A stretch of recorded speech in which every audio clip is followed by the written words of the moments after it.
Chat, today we're going to be reacting to 15 most common low elo mistakes in Rainbow Six Siege.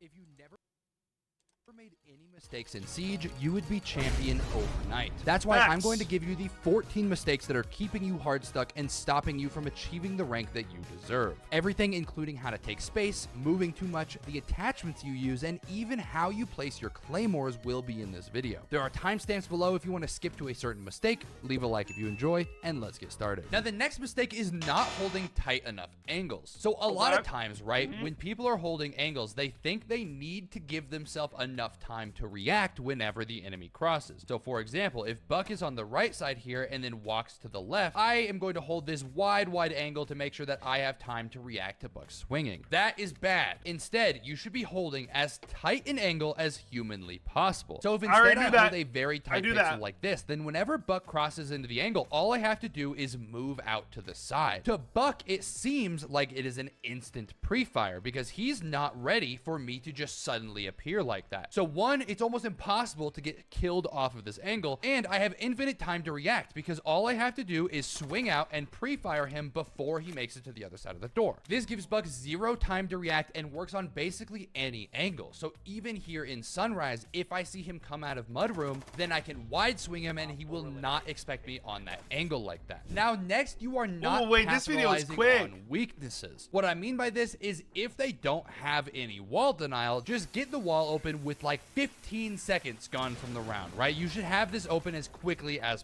facts.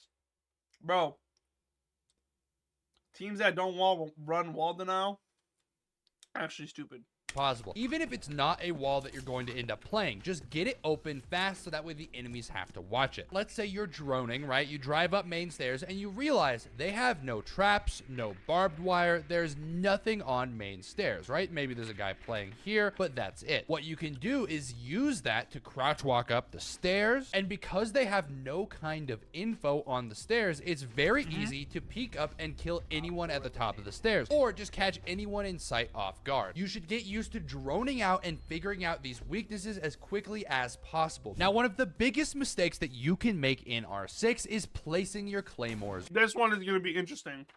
Wrong. So usually when I see people place claymores, they place it something like this. If this is like how you place your claymores, then know that you're doing it wrong. This makes it very easy for a zombie here to come up, see the claymore, and shoot it. Now you have nothing on your flank watch. Sure, maybe you heard them shoot it, but if they have a suppressor, then you're just dead. Now instead, what you should be doing is look at the wall while placing the claymore. What this ends up doing is it makes only one laser show. This will make the claymores much harder to notice. Even though it is still pretty obvious, you will be shocked at how much more often people do not see a claymore when only one laser is showing. The next mistake is not abusing Thorne. As of February 6th, 2026, Thorne is insane. Let me give you a couple examples of how good her utility is. So one way that Thorne's utility is very good is for information. The only real way for them to make it past the Thorne is to full sprint past it. Now, even if they do that, you still get info on where they're actually pushing, right? If the Thorne goes off, you know they're pushing in Hall of Fame. And if they are full sprinting, then it's very easy to peek and pre-fire them while they don't have their gun up. This will also work if they try to push past it and shoot it, because you will still hear the Thorne mine go off and their gun will be pointing up at the Thorne mine instead of at you, leading to a free kill. Thorne is also broken on windows. So Bro, I have not been using Thorne enough lately. I'm about to start using Thorne, on God.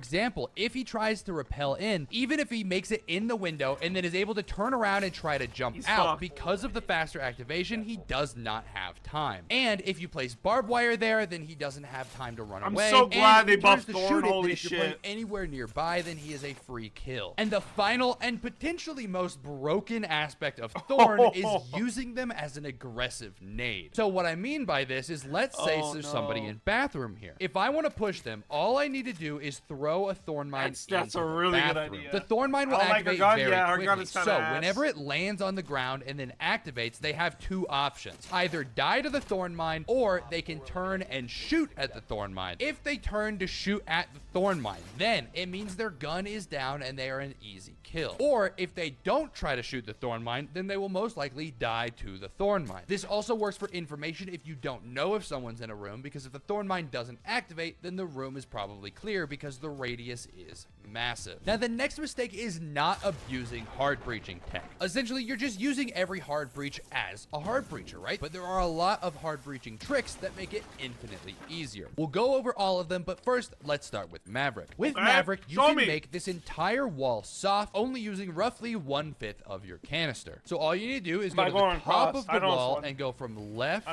to right. Once you make it to this point, and make sure that this little edge goes away, and you'll see that stuff fall out of the wall. Then you can do the same thing on the bottom. Just do it all the way across the bottom of the wall.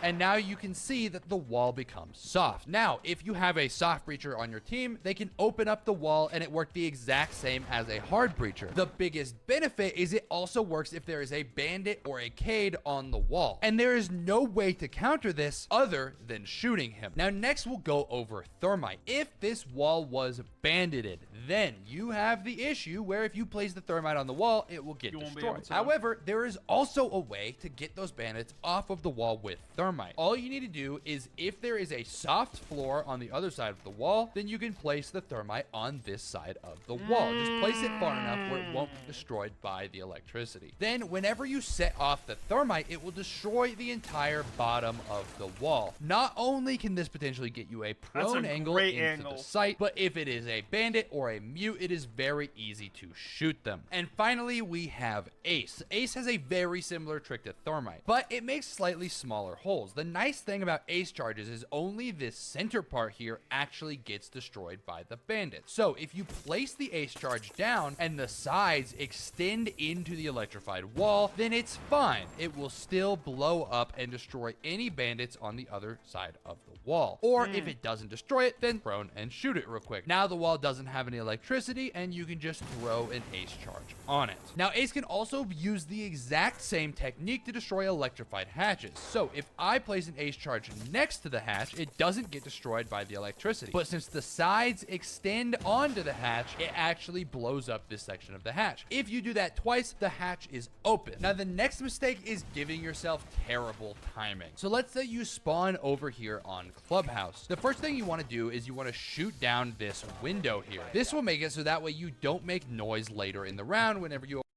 I have really bad trouble with this, so I'm definitely taking those so far, but this one I'm definitely paying attention to. Open up the window. It'll already be open and the defenders might forget about it. Now, whenever this wall is opening up over here, it makes a lot of noise. So whenever they activate, let's say the Ace or the Thermite, then what you can do is you can drop down here using the sound to mask it, jump in the window, and because everyone will be distracted by the wall opening, it will be a bunch of free kills. A lot of times you can hop in, kill this guy here, kill anybody playing top garage through the holes, and essentially win the round for your team. Now for the enemies, it'll feel like terrible timing because they'll be looking at this window here, then they'll look away at the breach. Now the second they look away to the breach, you jump in the window and you kill them. And it's because you figured out how to make the enemies have terrible timing. Now the next mistake is not taking space after you get a kill. So if I open up this wall here, then if there is an enemy playing in here, for example right here or maybe over here on this corner, then if I kill that person and then stay outside, right? Maybe I'm worried about somebody swinging here. I just don't go inside. That's very bad. Once I kill that first person, I need to push in and I need to take the space. This gives the attack all of this extra space here. And that's because if you don't take the space, then it gives the enemy the ability to retake that space instead. If I look away for even 1 second and we don't have anybody in there, and then let's say I come back, Frost could easily be anywhere in here and kill me while I'm not expecting anybody to be there because we didn't claim this space. Now the next mistake is droning too far ahead. When you are droning, you should only ever drone 2 rooms ahead. Make sure there's nobody in there. And now I take this space. This will make sure that they do not have time to retake the space before you have it. For example, if I drone this room and then I drone this room and it's all clear, now I get off my drone and now I have to run all the way over there. With how long it takes for me to get there, it's very easy for someone to already have taken this space by the time I get there. But if instead I only drone 2 rooms ahead, right? If I'm here and I drone this room and then I drone this room, if all of this is clear, then if I get off of my drone, I will be close enough to hear anybody running in and know that they are there. Now, the next mistake is not saving your drone. What you should absolutely not be doing is driving your drone directly into the bomb site. You can get basically all the information that you need regarding what operators they are running. Guilty as charged. I do this all the time, etc. by staying outside of the bomb site and just watching them set up. For example, I just saw Mira. I don't even need to scan her. Now I leave and drive it back to spawn. What happens if you drive your drone into the site during prep phase and get it shot is now you've lost half of your information that you would have otherwise had, especially since drones directly lead to kills constantly, right? If I see Mira here on this angle and I do a Z-ping, then it makes her an easy pre-fire and an easy kill. A huge mistake that you are making is not using the clock properly. So if this person is allowed to just run in and start the plant here, or let's say maybe you're just playing back here in hookah, sure, you can play back here and maybe deny the plant, but there's also the chance that they'll be able to smoke it off and get the bomb down. This is just a 50-50 fight. This is not what you want to have. You need to play in spots that'll help delay the time. For example, maybe put some Jaeger ADSs back here or some of my discs over here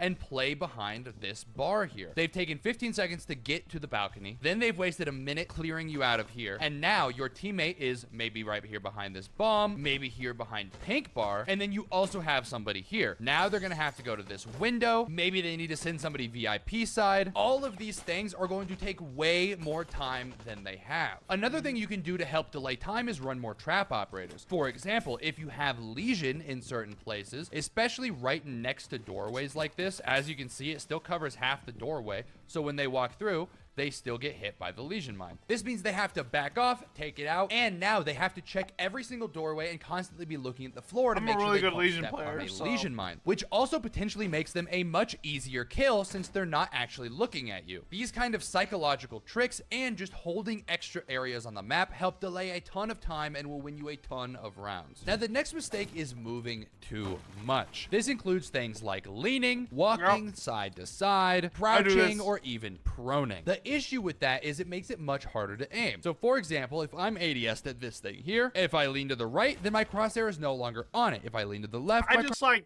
as soon as I aim in, I always lean. I gotta stop doing that. As soon as I aim in, I always lean. Not a good thing to do at all, but crosshair is no longer on it. If I crouch, my crosshair is no longer on it. If I prone, my crosshair is no longer on it. If I move from side to side, my crosshair is no longer on it. Meaning for all of those things, right? Every time you lean, every time you move, every time you crouch, you have to try and compensate for it with your crosshair, putting a lot more stress on your aim. Because if I peek somebody, right, and then I lean this way, then I need to compensate. Oh, and then I crouch, right? I'm trying to dodge bullets. But look at how much my crosshair goes off of it. This is if you don't have perfect aim, right? All of your crosshair is just going to be going all over the place, and this is going to cause you to miss lots of shots because anytime your crosshair is not on it, then the bullets are just going to end up around it. This is why a lot of people whiff, and if you stop moving so much, then you will have a much better time in Siege. Now, the next mistake is exposing yourself to too many angles at once. So for example, let's say I'm going to push into penthouse here. What a lot of people end up doing is they just kind of hope that they see them, and then they get hit by something like this. You're just exposing yourself to too many angles and not actively checking them all. Instead, you should be methodically clearing angles. For example, first I check this angle here. Then I'll peek out and I'll check behind these couches here. Then I need to check back here. Then I need to check this angle and this angle and this angle. And then finally, I would end up seeing Ash after I check here and swing right here. I need to check all of those spots. And since this was one of the angles, I would end up seeing Ash. Maybe you are checking angles, but you're not being thorough enough. So you're checking this angle, and then you're kind of looking behind the couch here, and then you're kind of checking this angle, and then Ash kills you here because there is an extra angle that you didn't check. Now, the next mistake is using the wrong attachments. A lot of people say that you should always use ACOG, flash hider, vertical grip, and laser. Now, while I agree this is typically the best combination of attachments, that's not always true. An obvious example is anytime you can run a DMR. If you're going to run a DMR, then yes, the ACOG is still good, but you're going to run a muzzle brake and a horizontal grip, and a lot of times no laser, since you're going to be holding lots of angles. Another example is shotguns, right? You always want to run iron sights. You want to run a suppressor if it has it available, and then you always want to run a laser on it. And finally, there are a lot of full. I disagree with the laser, bro. I disagree. I disagree with the laser on a shotgun. That because you're not gonna aim. I mean, it depends on the shotgun, but you're not gonna aim down. You're not gonna do a lot of aiming down sights with the shotty. You're gonna be hip fire most of the time, and laser only increases ADS speed. So now when I get, all right, you know, I half agree, half disagree with that one. Do you guys run lasers on your shotgun? Let me know. Auto guns where other attachments are better. For example, if you're going to run the G36, this has basically no recoil at all. So you're either going to want to run a suppressor or an extended barrel. The extended barrel will give you extra damage, and the suppressor will make it harder for the enemies to know where they are being shot from. And then even on other guns, let's say for example Vigil's K1A, you are going to want to run a horizontal grip on it, right? You want to run the flash hider with the horizontal grip because an extended barrel and a horizontal grip kind of does make the recoil crazy, but because Vigil has almost no recoil, the horizontal grip giving you that extra speed on a roamer is extremely useful. And then finally, sometimes you do want to run the compensator. This is if the operator has a lot of horizontal recoil, as you can see by the recoil pattern. If the bullets go out to the side a lot, that is what the compensator will help with, whereas the flash hider helps with vertical recoil. Now, the next mistake is not swinging enough. A lot of Siege YouTubers constantly preach the fact that you should stop over peeking and swinging too much. While this is good advice, I think it has gone too far in the wrong direction, where now it feels like people are constantly afraid to peek, where they just end up sitting in a room like this for basically the entire round because they're not willing to swing and try to kill anybody. I've been getting a little better at this lately. Sight. Sometimes you just need to swing. Now, you can get help from things like flashbangs, right? Maybe you flash out the angle, this lands at her feet. Because flashbangs are proximity based in Siege, it will still blind her. That will allow you to take the space with her being fully blind, and you'll be able to kill her behind the pillar here. Or maybe you drone it out first, ping where she is, and use that to pre-fire. But in any case, sometimes you just need to take the space, right? You need to play aggressive and you need to swing. Even if it's scary, you have to do it. Hey, WVid. I learned a couple things. I learned that claymore shit. I'm definitely gonna use that claymore shit for sure.